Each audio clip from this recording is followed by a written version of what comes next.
नमस्कार दोस्तों। विश्व कविता दिवस की आप सभी को हार्दिक शुभकामनाएं। आज मैं आपके लिए लेकर आई हूं अपने पसंदीदा कवियों की कुछ चुनिंदा कविताएं। ये कवि अधिकतर मुझे फेसबुक में मिले और यहीं से हमारी पहचान हुई और यहीं पे मैंने इनकी कविताएं पढ़ी हैं। हाँ, सिर्फ कुंवर नारायण सिंह जी हैं जिनको हमने किताबों में पढ़ा और जाना है। इसके अतिरिक्त सभी मेरे फेसबुक मित्र हैं। पहली कविता मैं लेती हूँ आर्य गुड्डू जी की, देवाशीष आर्य जी की। शीर्षक है नाम। मोहल्ले में एक नए कुत्ते को देख मैं उसके पास गया और उससे कहा, हेलो, मेरा नाम आर्य गुड्डू, तुम्हारा नाम क्या है? उसने अपने पिछले पंजों से कान खुजाते हुए जवाब दिया, हम कुत्तों के नाम नहीं होते। क्यों? मैंने पूछा। वो ऐसा है कि तुम इंसानों को पता नहीं होता कि तुम कौन हो। ऐसे में तुम्हें जरूरत पड़ती है नामों की।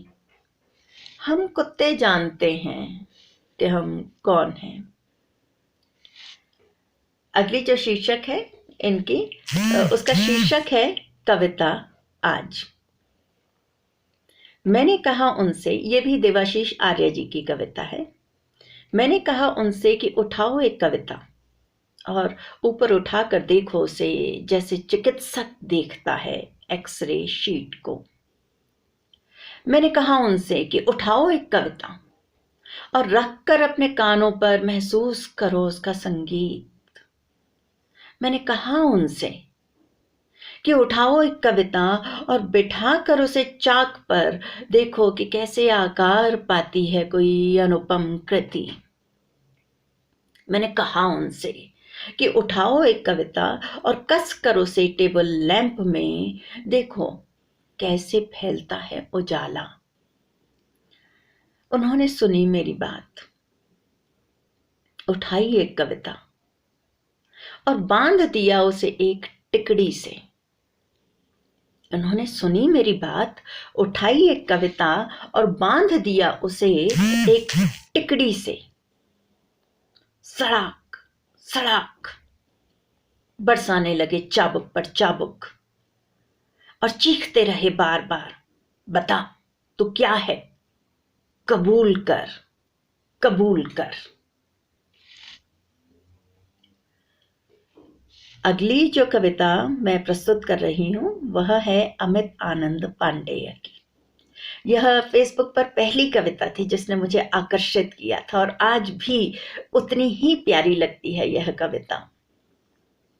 शीर्षक मासूम।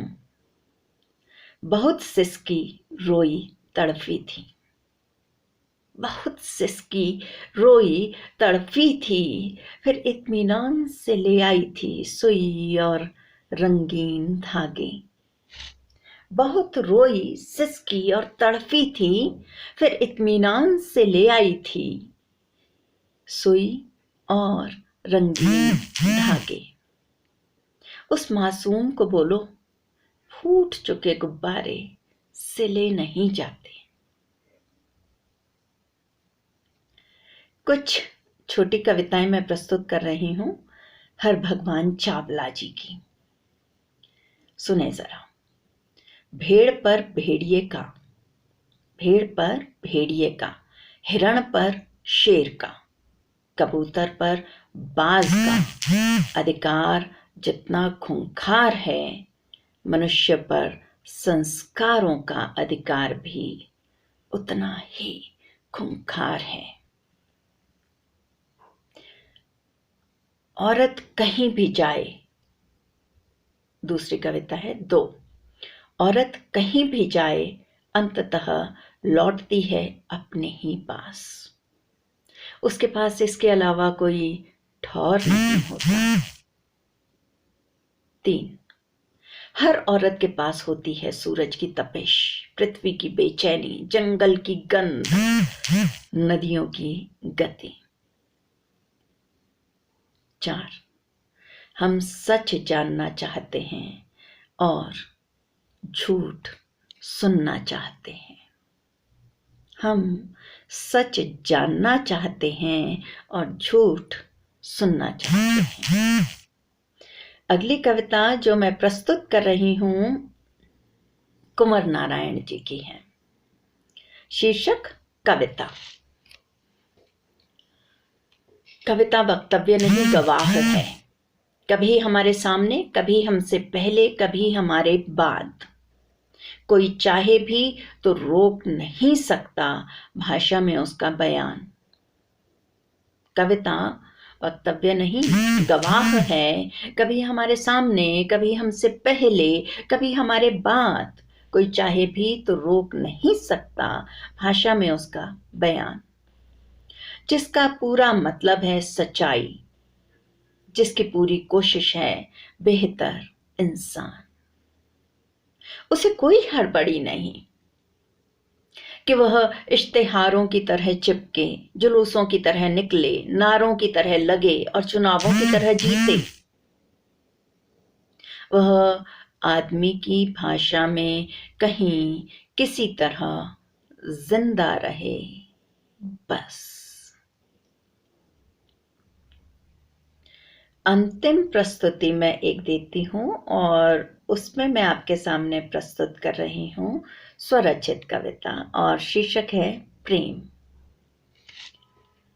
मेरे शरीर का सबसे नाजुक, कोमल और पवित्र हिस्सा हैं मेरे होंठ।